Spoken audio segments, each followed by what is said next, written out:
Zdravím lidi. Nazdar, nazdar. Já sás. Tak jak se máte?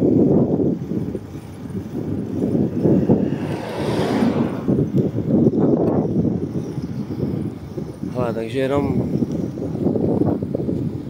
takový jako malinký jako intro. Pokud všechno dopadne a bude jak se plánuje, tak tady vidíte nalevo vlastně nesklizený bramborový pole ještě, jo. A napravo to tady už je zahnojený, už se blíží podzim, máme nějakého 10. září a podle vlastně nějakého toho už plánu v podstatě téměř rok dopředu, 100% to máme vlastně půl roku dopředu daný, tak by se mělo koncem září, nejpozději začátkem října vlastně tady končit vlastně, nevím jestli přímo pobyt v Čechách, prostě prodali jsme barák, to jsme měli v plánu 20 let. Dneska to je barák, dřív to byla chalupa. Takže jako ono reálně prostě v dnešní době se takovýmhle objektům říká chalupa. To jsme prodali, kde jsme bydleli, teďkonc pár let, protože prostě jsme to měli v plánu a nikdy jsme nechtěli jako doživotně skejsnout na vesnici, kde se nám to úplně jako, ne že by nelíbí, ale není tam ta energie, která prostě nám imponuje, která nás nabíjí a to prostě pro nás není tady to místo. Takže jsme tam nikdy nechtěli zůstat celý život, když jako místo to je hezký, to je jako super tam, jo. Doporučuju to každému, ale každý máme rád prostě něco k bydlení prostě, jo. A ty energie máme každý, asi si myslím, že nastavený jinak a někomu to je třeba úplně jedno, jo. To jí neřeší, že nějaký energie nebo něco. Prostě, jo. Je rád prostě, že má něco vůbec, jo, a absolutně nepřichází v úvahu řešit z nějaký energie. No, že jsme prostě už před 20 lety, bude to určitě 20 let, co jsme takhle jako plánovali, že to tady prodáme a půjdeme to zkusit prostě do Řecka. Neříkám, že tam prostě budeme právoplatní občané, prostě zkusíme to, uvidíme to. Máme tam nějaký plán ohledně toho vlastně, co v malém děláme tady, co nás částečně v podstatě docela čím dál tím líp uživí přes léto v Čechách. A na podzim, tak prostě něco podobného bychom chtěli ve větším, aby nás to prostě trošku víc uživilo v tom Řecku.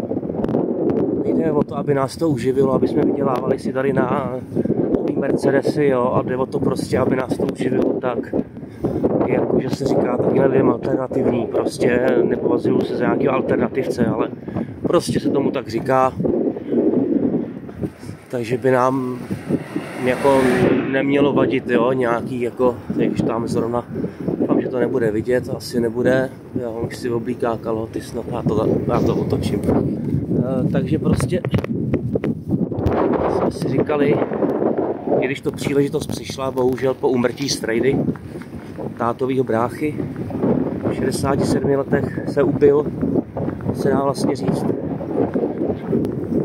Takže máme prostě to teďkonc takhle jako nastavený. Takže se prodal barák, všechno se stěhuje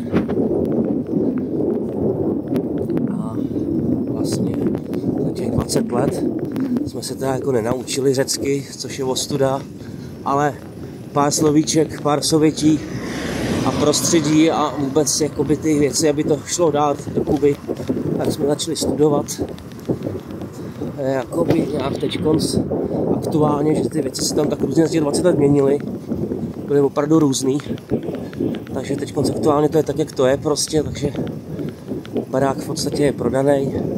Ukážeme si, jak to vypadá pak, protože když se budeme jakoby a půl člověka, přítelkyně tam má spíš asi jakoby u rodičů, co mají větší barák.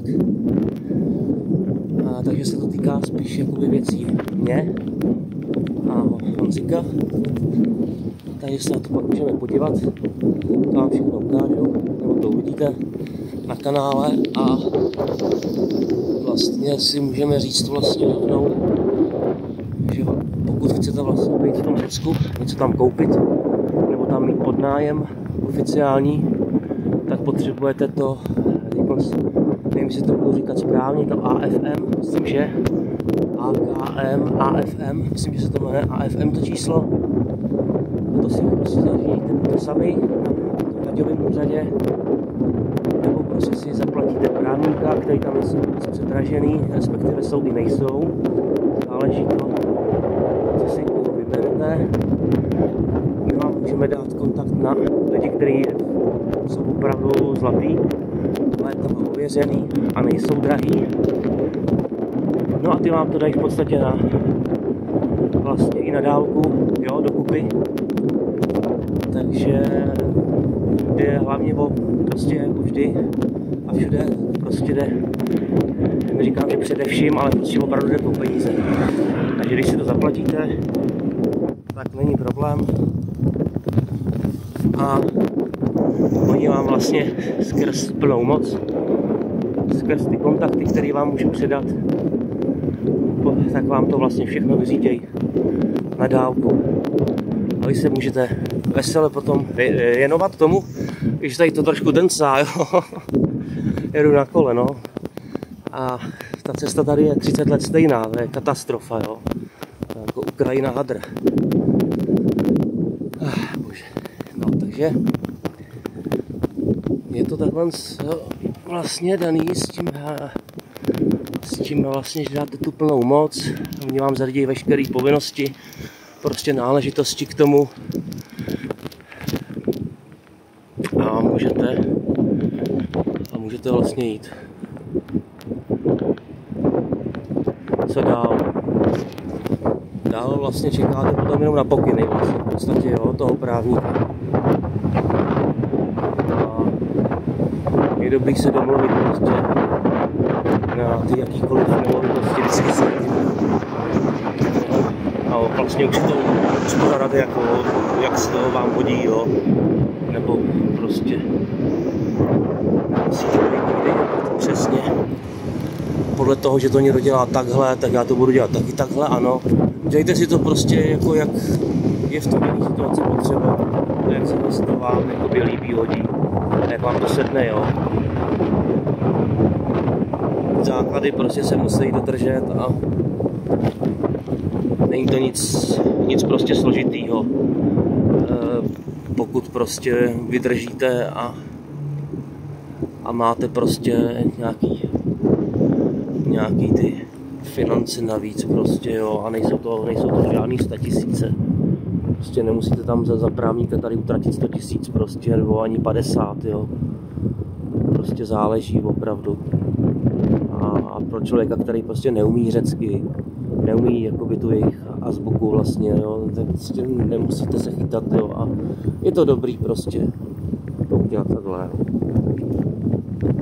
Ty lidi opravdu jsou suproví a jedou se tomu celý život, tak jako pokud někomu není líto dát pár stovek navíc, prostě má rád Řecko a chce prostě to zkusit nějakou věc, prostě je to třeba invalida, nebo máte nějakou práci v Řecku, jakoukoliv, nebo dejme tomu zemědělec, který by se chtěl s náma propojit a potom by mohlo být všechno daleko levnější. Bylo by to superový. Čím víc zemědělců, nejenom z Čech, ale těch, kteří by byli schopní spolupracovat na tom, aby se to dalo posílat do Čech, čili se podílet na dopravě, tak by to bylo pak úplně jiný. Jo. Když se zaplatí doprava, každý dáme tady pár tisíc, tam příklad dáme tady každý 5 000, každý tam přihodí nějakých pár produktů a může se to jezdit každý týden. Jo. Do toho e-shop, pak se může i spedice a může to jezdit v podstatě v obden. Je to v nějaké formě trošku spolupráce. Ale za začátku říkám, já budu mít dost starostí na svém pozemku. Takže teď si vyřizujeme a povíme si to ještě všechno. Takže zatím mějte se hezky. Čau, čau.